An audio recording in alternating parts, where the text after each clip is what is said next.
Welcome to Nebraskanomics, where we help Nebraskans remove barriers to opportunity with policy research and legislative advice. I'm your host, Jim Vogel, CEO of the Platt Institute, a Nebraska-based think tank promoting policies that make it easier to get a good job, start a business, and help Nebraskans keep more of what they earn. If you want more economic freedom in Nebraska, then let's get started.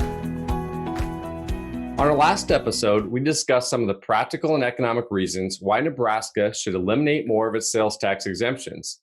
Now I want to talk about crafting a vision for a better tax system and how modernizing the sales tax fits into any plan to make bold changes in our state. If you're watching on YouTube, please take a moment to like this video and subscribe to our channel. Or if you're listening to the podcast, please subscribe to get notified of our latest episodes. Modernizing the sales tax is a key for tax reform in Nebraska because, one, reforming the sales tax can make Nebraska more economically competitive. Two, ending exemptions is a far better alternative than raising tax rates. Three, modernization helps overcome penny pinching in the unicameral. Four, Nebraska will have multiple tax reform options. And five, local governments will directly benefit from a modernized sales tax base. So how does reforming the sales tax make Nebraska more economically competitive? As I mentioned previously, almost everyone in academic circles agree with collecting sales taxes on goods and services alike. But where the disagreement begins is what to do with the money raised. Our position at the Platt Institute is that the revenues should be used as much as possible to bring down the state's high tax rates and to reform or eliminate taxes that make us uncompetitive with other states. That will put Nebraska in a better position to attract workforce talent, create new businesses, and help families put down roots in our state. On the other hand, there are those who believe tax reform is either not urgent or not as urgent as using these dollars primarily to raise government spending. Modernization can actually help balance these two concerns because the sales tax is a significant and stable way to tie together our economic growth and the growth of government. I'm not of the belief that most Nebraskans have a problem with paying taxes in general. I think most taxpayers want to contribute to the state and the community. But there is also a growing sense that the present system taken as a whole is not reasonable compared to most other states and undermines the sense of economic security in Nebraska. Nebraskans feel demoralized when they see consecutive years where incomes might go up 2%, but some government budgets get a raise of 5, 6, or 7%. And if we look at states that have had this continue for a long time, many are having a serious problem retaining or attracting people and opportunities. Illinois may be the most populous state in the Midwest today, but it actually shrank in population over the past decade. Tax modernization can help make a stronger case for why people should choose Nebraska and feel confident about the state's future. By relying more on sales taxes over property or income taxes, Nebraskans can pay taxes they feel more comfortable with in more reasonable increments than they do now. Many states have even made a long-term commitment to tax reform by using tax triggers, which continue to reduce tax rates over the years as state revenues grow. As one example, back in 2013, North Carolina had a higher personal income tax than Nebraska and a corporate income tax that was not much lower. But through incremental efforts, lawmakers reduced the tax rates to among the lowest in their region. Before the end of this decade, North Carolina may eliminate its corporate tax entirely and levy one of the country's lowest personal income taxes, all while maintaining lower property taxes and comparable sales tax rates to Nebraska. To make sure states are also paying their bills, triggers like this can be tied to a required increase in state government tax receipts, as well as how much cash the state has been saving in its rainy day fund. So these are not new ideas. Senators in Lincoln have even debated them in the past.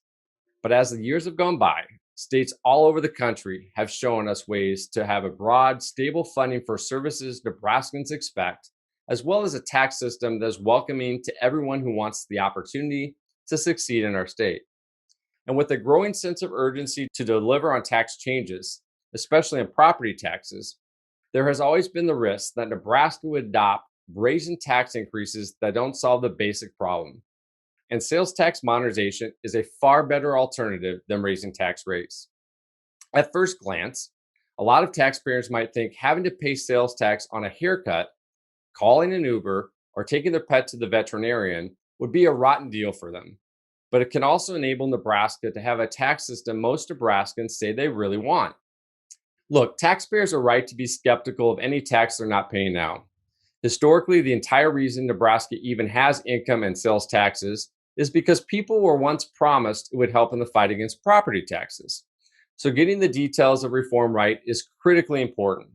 But given what Nebraskans prioritize, meaningfully lower property taxes, no income taxes on the retirement, or lower income taxes in general, the sales tax is really the only place where you'll be able to get enough stable revenue to make up the difference and make Nebraska a better place to get a good job or run a business at the same time. And you can do these things without raising the sales tax rate, or for that matter, any other tax rate. This is a benefit to Nebraska because we won't be adversely impacted relative to other states. Why? To begin with, services are often consumed close to home.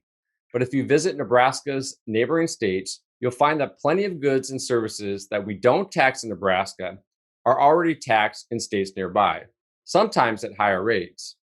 Meaning people aren't going to pick up and leave Nebraska very frequently to make these purchases.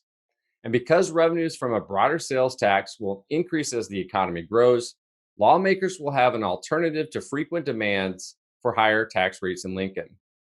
Also, the more we can do to end outdated exemptions in the sales tax, the bigger and bolder tax reforms in Nebraska can be.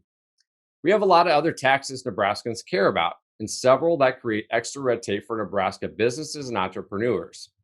That means modernization helps overcome penny pinching in the unicameral. The 2021 Nebraska legislature is a great case study for how relying only on current tax revenues ties the hands of tax reformers. 2021 was one of the best years for tax cutting in Nebraska and many other states in a long time. Revenues came in strong following the recovery from the COVID-19 pandemic.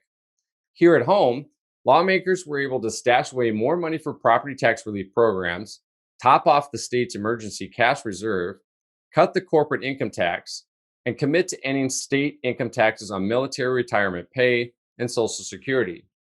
But to accomplish any of these things with currently available revenue, the legislature had to stretch out the implementation of their proposals.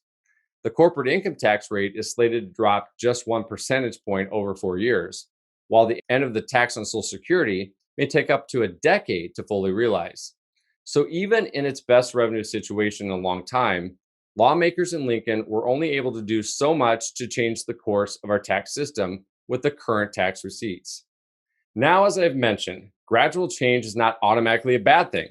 It's good to make plans to reform the tax code as the economy grows and as we fund essential public services.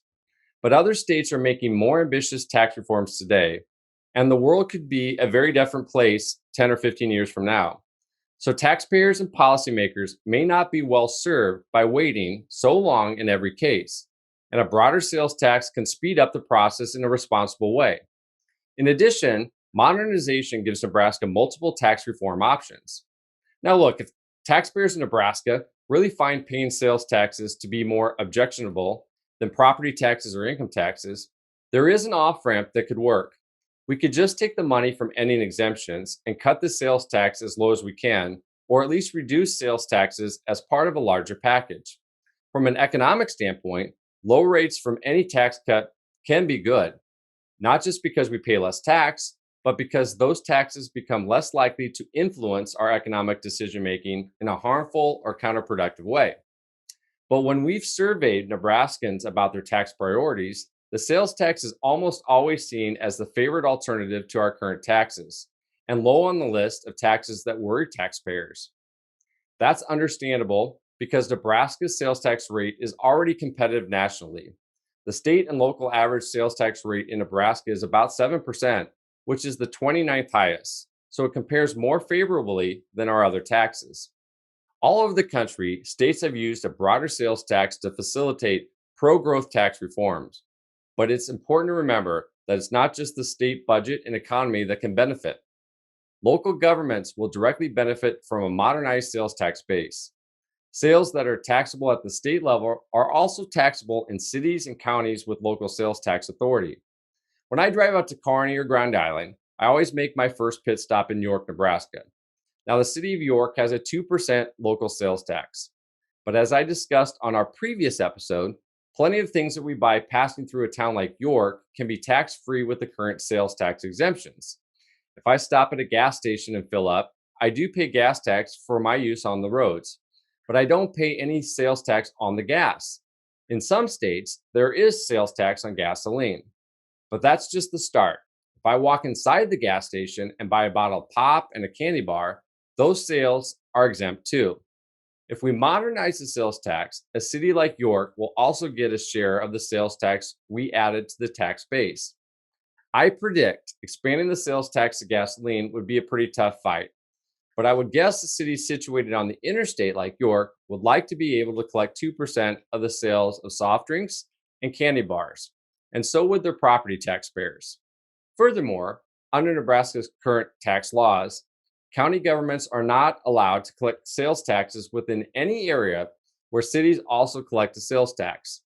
That means York County doesn't have the ability to collect a share of the revenues from sales in its most populated area. It would take an act of the legislature to change the situation, but we see no reason why county voters shouldn't be able to decide if they would rather pay a local sales tax throughout the county to reduce county property tax or other harmful taxes.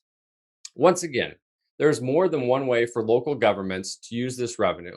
Maybe voters in your city or your county think area property taxes are okay, and you'd like to just have a lower sales tax instead. Maybe some cities or counties would want to try to experiment and operate their subdivision with sales taxes instead of property taxes. Modernizing the sales tax in a major way could open the door to those options. Once again, today's reasons that sales tax modernization makes sense are: number one, reforming the sales tax can make Nebraska more economically competitive. Two, ending exemptions is a far better alternative than raising tax rates. Three, modernization helps overcome penny pinching in the unicameral. Four, Nebraska will have multiple tax reform options. And finally, five, local governments will directly benefit from a modernized sales tax base. Of course, this is not an exhaustive list, and I'd welcome your questions or comments. But changing the way we pay for government in Nebraska will allow our state to compete with fast-growing states that have more attractive tax policies while maintaining our commitment to the public services Nebraskans value. Thank you for listening to today's episode. If you want more economic freedom in Nebraska, please visit plattinstitute.org to make a donation to help fund our research and advocacy. Or you can subscribe to our newsletter and learn about today's most important issues facing Nebraskans. It's time to stop the status quo. Let's remove economic barriers and make Nebraskans proud.